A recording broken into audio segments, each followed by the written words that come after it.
లోకేష్ గారు మీకు సారీ, అలాగే మీ అమ్మగారికి మీ భార్య గారికి సారీ, అలాగే అనిత గారు సారీ, అలాగే పవన్ కళ్యాణ్ గారు సారీ, మీ కుటుంబ సభ్యులకు కూడా సారీ. నా కుటుంబాన్ని దృష్టిలో పెట్టుకుని, అలాగే నా భవిష్యత్ని, నాకు భవిష్యత్ ఏమీ లేదనుకోండి, నేనేం పెళ్లి పెటాకులు ఇవన్నీ అని అనుకోవట్లేదు. నా వలన నా ఫ్యామిలీకి ఇబ్బంది రాకూడదని చెప్పేసి, అలాగే ఇక నుంచి నా సోషల్ మీడియాలో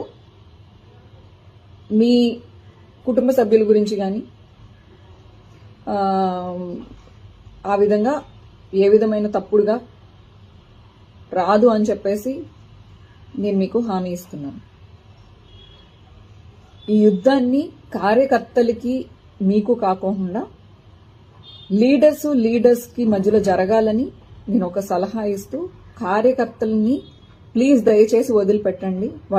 నేను విజ్ఞప్తి చేస్తూ, విన్నవించుకుంటూ, బెండ్ అయ్యి అడుగుతున్నాను, మా కార్యకర్తల్ని వదిలిపెట్టండి అని చెప్పి, ఇంక్లూడింగ్ మీ, నన్ను కూడా క్షమించండి. Thank you.